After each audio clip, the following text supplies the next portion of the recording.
Guru, mestre ou professor? Quando o discípulo está pronto, o mestre aparece? E quando o mestre aparece, a gente sabe reconhecer que ele é um mestre que está apto a ensinar alguma coisa? Às vezes a gente pode não perceber o mestre. E nem sempre a gente deve sair em busca, a caça de um guru, porque a gente pode ser, como é que se diz? Pode se envolver por alguém que está com más intenções. Bem, vamos lá, né? O que é um guru, né? Segundo a definição, né, indiana de guru, é alguém que percorreu um caminho, né, percorreu uma prática, percorreu uma disciplina e está disposto ali a compartilhar alguns ensinamentos. Esses ensinamentos são informações que vão bater com algumas coisas que a pessoa está procurando, que vai se identificar e que vai fazer com que ela dê esse nome de mestre a essa pessoa, né? Mas também vai tocar em pontos sensíveis da outra pessoa. Então, nem tudo serão flores dessa relação entre guru e aluno, né? Para os indianos, o guru ele é como se fosse uma espécie de divindade, um ser humano encarnado, na qual ele é envolto por uma sabedoria, ele percorreu um caminho. E aí, às vezes, a gente pode ser pegue por uma pessoa mal intencionada, por isso que tem-se, né, um cuidado. Cuidado com aqueles que podem facilmente se enganar. Principalmente as pessoas que são mais ingênuas, né, na expectativa de ver aquela pessoa, né, de venerar, porque existem alguns discípulos que têm praticamente uma relação de veneração com o seu guru, com o seu professor. Então, por exemplo, eu tenho uma certa, né, veneração pelo meu professor, mas entendo que ele é um ser humano que possa ter as suas falhas aí. Bem, o guru, né, ele não se limita, né, ele vai levar o discípulo para um olhar diferenciado, uma espécie de aprendizado. E aí, se a gente estiver aberto para aprender, mesmo que seja um aprendizado que pode ser doloroso, a gente vai aprender ótimas experiências. Na internet, a gente vai encontrar, né, esses dois tipos de guru. Inclusive, isso gerou até uma polêmica, acho que há uns 2 anos atrás, por conta de alguns perfis, né, que falam, as pessoas veneram o guru como se fosse alguém que não estivesse sob falhas. E aí algumas pessoas apontaram algumas falhas, né, de um guru, principalmente dos professores, né, de yoga que são mais tradicionais, mais antigos e que já não estão mais vivos. Mas a gente vai ter um guru que vai ter um olhar amoroso para o seu discípulo, como, por exemplo, as conversas, né, que o mestre Osho vai ter com os seus discípulos. E a gente vai ter, não estou defendendo, tá? Totalmente aqui, mas ele foi uma pessoa, né, de certa forma, dotado de uma inteligência e que compartilhou, criou meditações belíssimas, né, que até hoje são utilizadas. E a gente vai ter, por exemplo, gurus, professores de yoga, que vão ser caracterizados como bem agressivos com relação a isso. E aí não vou citar nomes para não ter problema. Mais tarde eu vou citar alguns casos. E eu falei, né, sobre essa questão de reverenciar. E aí a gente teve, né, há um tempo atrás, eu não sei se está com um ano, isso talvez esteja com um ano ou 2 anos, um discípulo, não, um descendente de um desses gurus, né, de indianos, ele reconheceu, né, ele pediu desculpas a todas as pessoas, né, que possam, né, estar ainda vivas e que possam ter sido vítimas, né, do avô dele e que cometeu alguns equívocos. E ele pediu desculpas, né? Então, assim, às vezes as pessoas querem é um pedido de desculpas com relação a isso. E claro que não tem como voltar atrás, né? Então, às vezes a pessoa tem o poder, né, que é colocado ela na figura de guru, e isso às vezes pode levar ela a cometer certos abusos por conta desse poder, desse status, né? A gente teve casos recentes aqui no Brasil também de pessoas envoltas por uma espiritualidade e que acabaram, né, envoltas pelo próprio ego, e isso deu problemas, né, maiores. Bem, e aí qual é a importância de um guru, né? O que que um guru faz, né?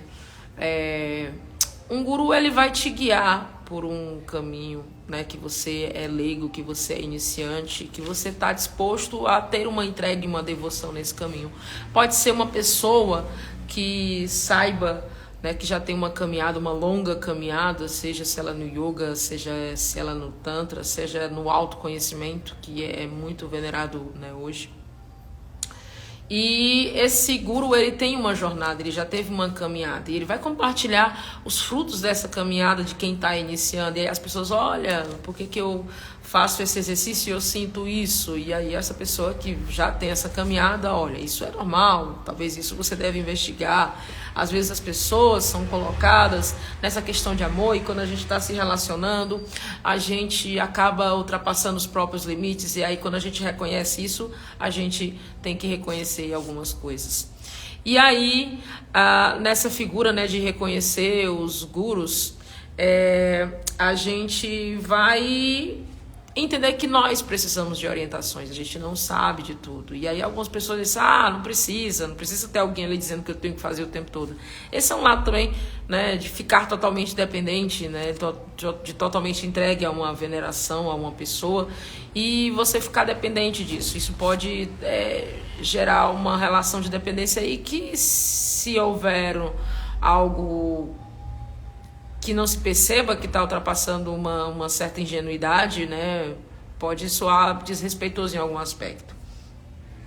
E aí uma pergunta que eu coloquei aqui, né, sobre essa questão da guru, do professor, do mestre, né, o ego atrapalha, né, todo mundo fala em ego, o ego atrapalha, o ego isso, o ego aquilo, mas às vezes a gente esquece de se colocar que a gente está sobre esse ego também, e a gente aponta como se a gente estivesse isento dos erros, ou desse olhar de não se analisar, de se autoanalisar.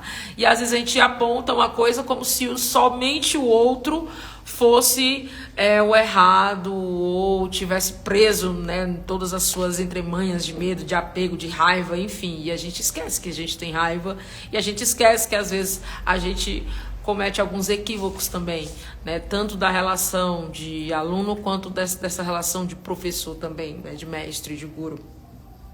E aí o que atrapalha o guru e o que pode atrapalhar o discípulo, né? São esses limites, né? De não de achar que sabe demais, de achar que o outro é totalmente leigo, de achar que sei tudo e é isso e não existe uma outra visão. Então a mente fechada ou presa no ego, no poder, no status, pode atrapalhar a relação quando a gente se perde a intenção inicial que a gente foi levada a algo, né, aos princípios. E aí já tem uma certa caminhada na prática de yoga, né, as terapias estão fazendo parte disso também. E agora que eu resolvi compartilhar um pouco disso, né? Porque às vezes a gente passa por uma caminhada, tá lá nos aprendizados, a gente vai acessando sombras, a gente vai acessando medos, e aí a gente vai, será se isso deve ser compartilhado? Isso precisa ser compartilhado, porque muitas pessoas estão passando e a gente tem um mundo de perfeição, onde as pessoas às vezes com receio de compartilhar, ou até mesmo porque elas estão no processo, e quando a gente está no processo realmente não é legal às vezes dar certos compartilhamentos, porque as pessoas têm julgamentos em cima disso, uma vitimização ou um não entendimento, né, do que realmente é aquilo que a pessoa está passando, ou até mesmo a pessoa também não sabe ainda definir o que é aquilo tudo que ela está passando. Então quando a gente permite às vezes não compartilhar de imediato o que a gente está passando, o que a gente está sentindo, a gente está permitindo também assim analisar aquilo que está acontecendo comigo antes de eu levar aquilo, né, a outras pessoas que possam ter uma ajuda. Como eu disse no começo, qualquer pessoa que esteja aberta a entender, a aprender ou a compartilhar pode se tornar, né, um mestre, o seu mestre interno. E aí, qual é o perigo, né, dessa relação? Como eu falei no início, é uma ingenuidade, é é uma dependência de alguém ou uma certa obstinação na caça de uma pessoa que vai me dizer o que eu preciso fazer. Às vezes a gente pode ficar preso nisso, dessa figura, dizer o que eu tenho que fazer. E aí, quando é que você também vai tomar o controle da sua vida e você vai começar a tomar decisões que vão trazer mudanças positivas na sua vida? Uma pergunta que eu deixo aí. Então, às vezes, quando a gente se torna muito dependente de uma outra pessoa, às vezes a gente acaba querendo terceirizar uma responsabilidade. Às vezes acontece isso. Isso é muito perigoso, porque a gente quer ficar o tempo todo sendo empurrado num carrinho de criança e as pessoas atrás empurrando. E qualquer coisa que aconteça, a culpa é da outra pessoa. Nunca eu tenho uma responsabilidade por conta disso. Então, isso pode ser um perigo também dessa relação.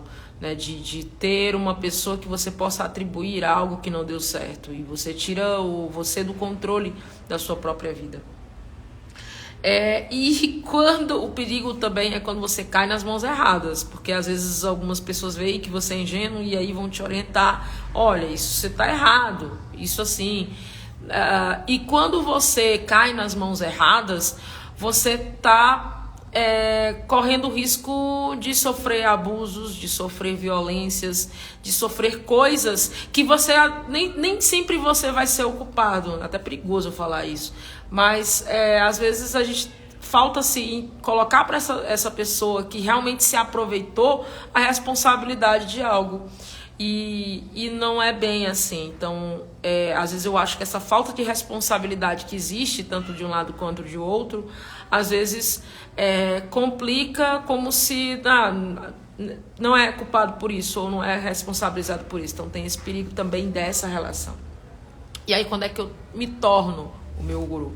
E aí vem uma parte, né, um pouco conturbada, porque como eu falei, às vezes as pessoas querem responsabilizar alguém, querem o resultado, mas não querem passar pelo processo. E eu torno o meu guru quando eu também resolvo entender que eu venho de uma caminhada, quando eu resolvo assumir um compromisso pela minha caminhada, quando eu resolvo entender que essa caminhada eu não vou colher os frutos de imediato, eu posso demorar às vezes 1 ano para colher o fruto disso. Então é uma caminhada que vai se iniciar com a aquisição de um livro, por exemplo, que você viu numa livraria ou, enfim, em qualquer lugar. E aí você vai ter um interesse sobre esse tema e você vai despertar para descobrir outras coisas ou para aprofundar nesse tema. E aí uma coisa vai levando a outra. É meio parecido com as pessoas que estão navegando na internet e com pouco elas não sabem como é que foram parar numa certa página ou num certo vídeo. Porque o interesse delas, quando é despertado por um conhecimento, um autoconhecimento, vai levando elas a várias descobertas. E isso faz parte também do meu guru interno, de algo aqui dentro que está me dizendo, olha, você precisa descobrir mais disso, você precisa entender disso, porque isso te lembrou daquilo.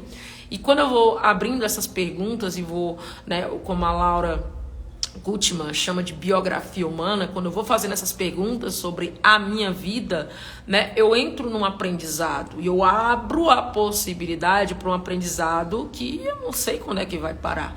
Eu vou indo, eu vou descobrindo e tudo mais.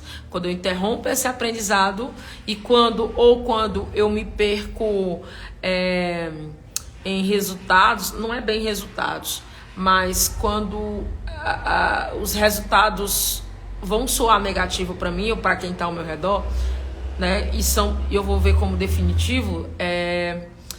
Isso pode ser ruim para mim, porque pode ser que eu esteja perdendo a bússola desse meu guru interno. Então, às vezes, a gente pode ser nosso próprio guru, óbvio, mas quando isso vai levando para um caminho bom, um caminho de aprendizado, um caminho de uma mentalidade, de uma mudança, né? Que vai ser uma mudança positiva, né, para daqui a 15 dias ou para daqui a um mês, dependendo do grau de que isso tá. Mas quando isso me leva a escolhas ruins para mim, para as outras pessoas, então é bom reavaliar esse guru interno. Talvez você esteja precisando de outras pessoas, né, se abrir, porque às vezes tem pessoas que se fecham, né, se abrir a outras pessoas para que você possa ter um outro olhar sobre outras questões. Tá? E autodoação, autoentrega, autoestudo contínuo é algo que eu sempre repito para os meus alunos de yoga e até para quem vem, né, se disponibilizar para uma terapia. alternativa. Então, isso faz parte da sadhana. Quando eu junto isso com a mente aberta em uma meditação, e aí eu devo abrir um parêntese para a mente aberta. Às vezes, quando a gente abre a mente demais, a gente pode ir se aprofundando, isso pode trazer também pontos desconfortáveis. Talvez seja um momento de parar, né? Como eu vi num vídeo mais cedo. Talvez seja, você vai seguindo o seu guru, você vai seguindo o seu guru. Talvez isso te leve a descobertas, a movimentos.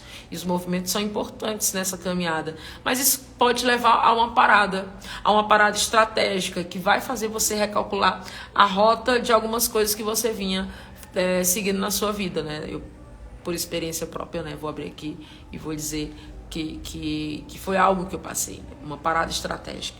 Bem, quais são as limitações? Essa parte é interessante dessa caminhada, porque a gente vive numa bolha. Então, pessoas que vão se interessar por esse vídeo são pessoas que já estão despertas nela a busca pelo autoconhecimento. Pode ser que, aí já vai disso, alguém aleatório caia nesse vídeo e, nossa, se desperte para alguma coisa. Então, as limitações são essas. Não é todo mundo que vai ver uma live como essa, né?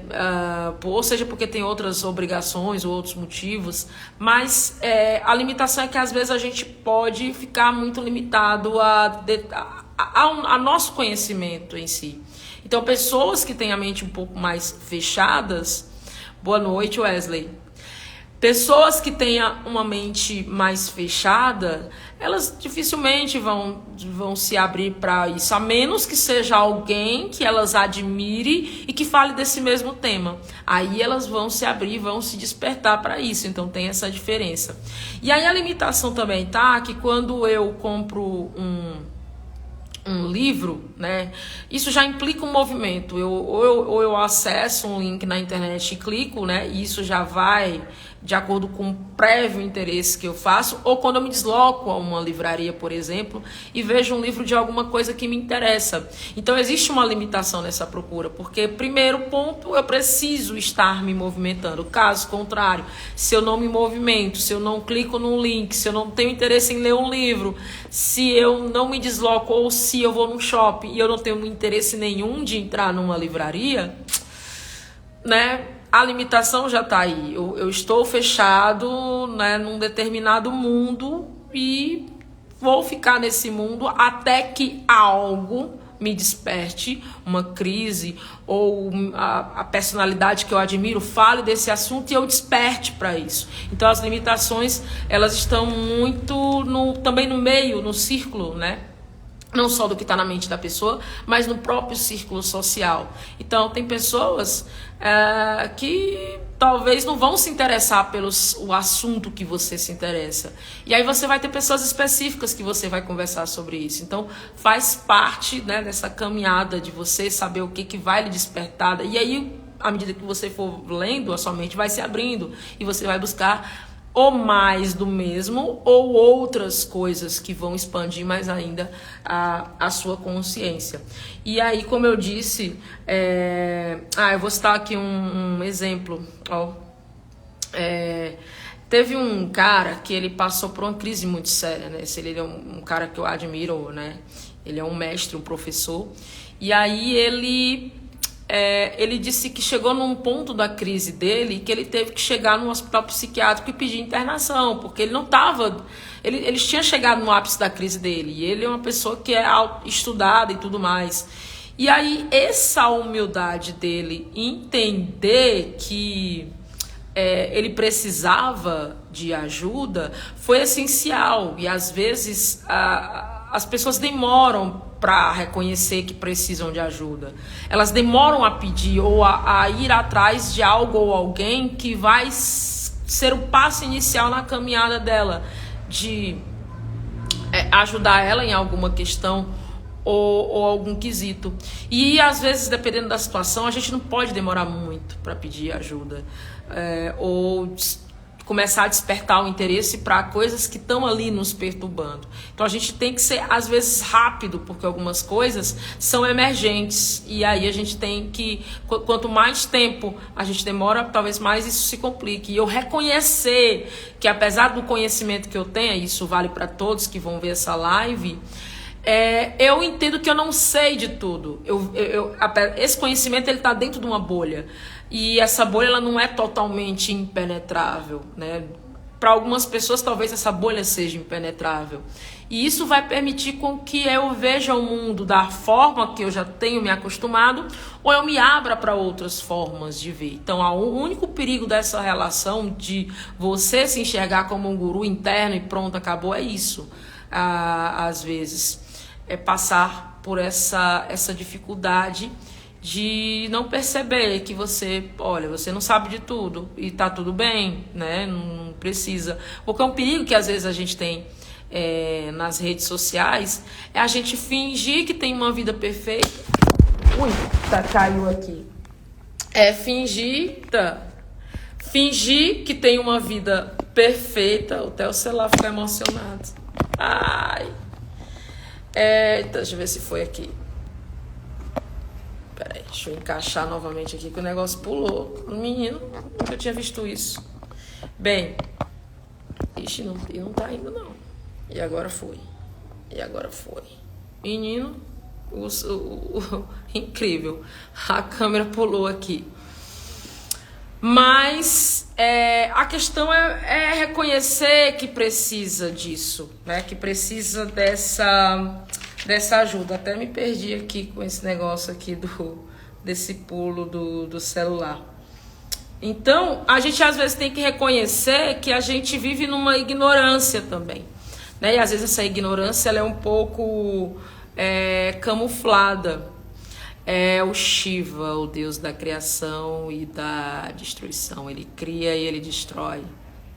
Deus Shiva. Era uma canga, né? E aí essa canga, né, é até uma ofensa, uma canga de praia, né? Ter uma imagem de um deus indiano, né? Pelo menos na Índia é assim que eles veem. E você usar para se deitar em cima. Então, um pouco ofensivo. Mas aqui no Brasil, né? Às vezes não percebe os limites das coisas. Mas bem, né? Continuando aqui.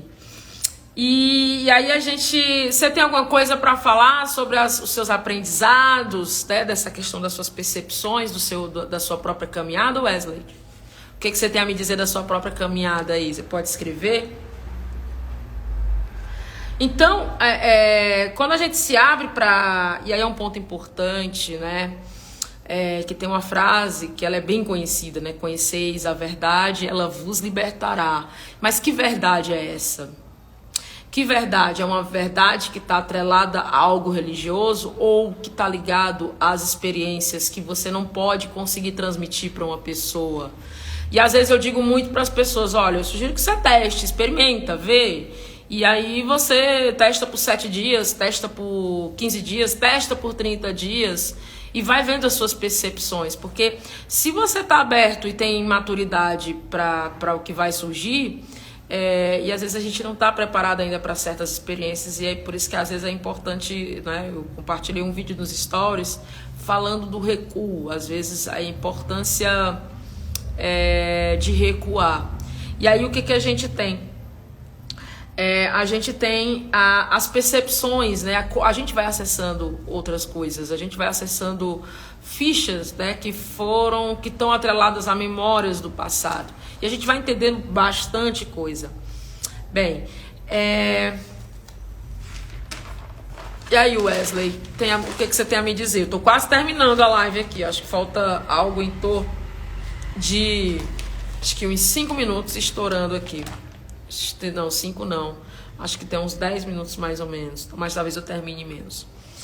Bem, a gente tem um filmezinho, né? Que é o Divertidamente.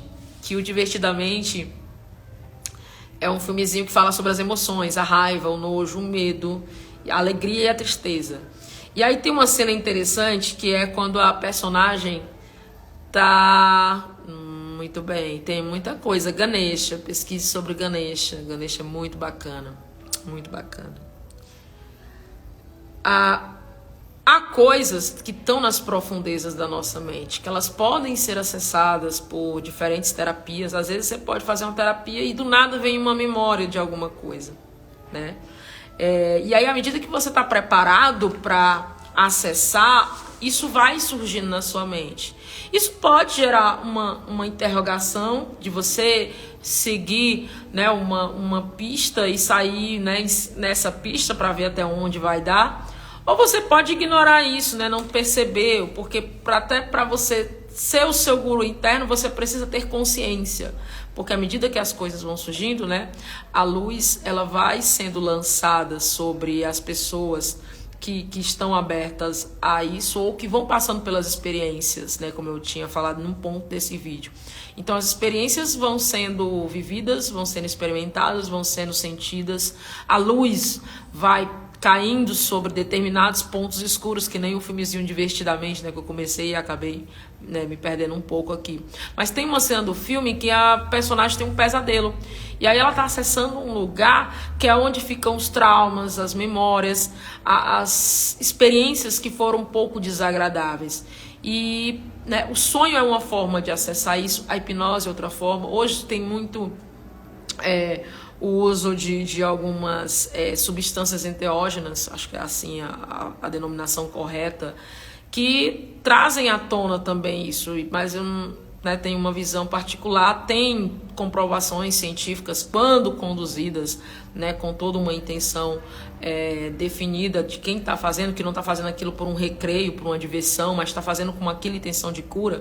Uma das provas, né, pontos positivos, né, foi o Fábio Assunção, que passou pelos problemas que ele passou, e ele foi para uma tribo indígena, né, ter a experiência. Claro que ele saiu fazendo outras coisas também, e o homem, né, depois dessa experiência, se tornou uma outra pessoa. Mas tudo isso depende da condução, né, dessa abertura de perceber quem são esses mestres que vão aparecendo nessa caminhada. Tudo bem, Kátia? Quem são os mestres que vão surgir nessa caminhada e que vão te abrindo os olhos? Na verdade, alguns vão abrindo os olhos, mas o abrir dos olhos depende muito de quem está vivenciando, que está vivenciando essa experiência que a gente vai chamar aqui de verdade, né? Conheceis a verdade e ela vos libertará. E aí, para terminar, né, já entrar na reta final aqui da nossa live, o mestre aparece quando o discípulo está pronto. O mestre aparece. E aí a gente tem que perceber de estar aberto, mas ao mesmo tempo ter como é que eu vou falar? Um certo cuidado para ver se esse mestre ele não vai iludir, né, não vai prometer às vezes curas milagrosas, né? Algumas pessoas caem em promessas de curas milagrosas porque elas querem às vezes se livrar muito rapidamente de um problema. Só que traumas, eles são construídos em determinados momentos da vida das pessoas, e eles precisam, dependendo, né, da camada do trauma que você está acessando, talvez você tenha que ir um pouco mais fundo para poder você entender um pouco daquilo. E talvez a palavra entender não é a mais correta, mas para você ressignificar essa experiência que foi traumática. E talvez uma sessão, 2, 3, 4, é muito difícil uma sessão de imediato ressignificada, mas eu não conheço todas as terapias alternativas, mas é muito provável que a pessoa tenha que se submeter a variadas sessões de variadas técnicas para ir ressignificando e acessando outras coisas que ela nem sonha, né? Porque até então, quando a gente é criança, a gente tem uma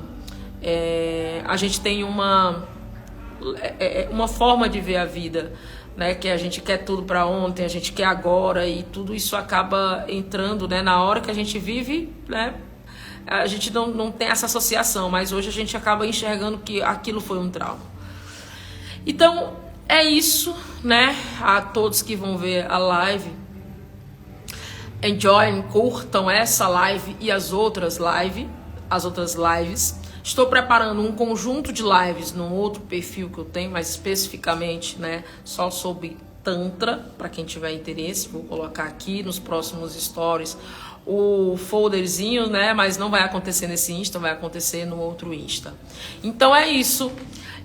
A todos, espero que o que foi compartilhado possa ser útil e que vocês possam se identificar com alguma coisa que foi dita e interagir, né? Colocar algum ponto interessante ou até estimular para que outras coisas possam ser trazidas, né, para esse Instagram. E é isso. A gente é um pouco viciado, né, às vezes em aprendizados, em experiências, e aí quando a gente compartilha essas experiências, a gente pode, quem sabe, encontrar outras pessoas, né, que passaram pelas mesmas experiências ou que já passaram pela turbulência, né, que às vezes algumas pessoas estejam passando nesse exato momento. Então é isso. E é isso. Se em algum momento da sua caminhada ficar assustador, talvez seja o ponto de parar, reavaliar e buscar algumas pessoas, alguns mestres que possam fazer entender a importância, às vezes, da pausa. Às vezes um negócio é caminhar mesmo, né, quando a gente estiver passando por alguma situação. Mas às vezes a estratégia pode ser parar. Então você vai avaliar de acordo com o que você costuma reagir diante de algumas situações assustadoras e ver e ir testando. E é isso. Obrigada a todos. Shiva, né, lá ao fundo. E é isso. Até a próxima live. Obrigada a todos.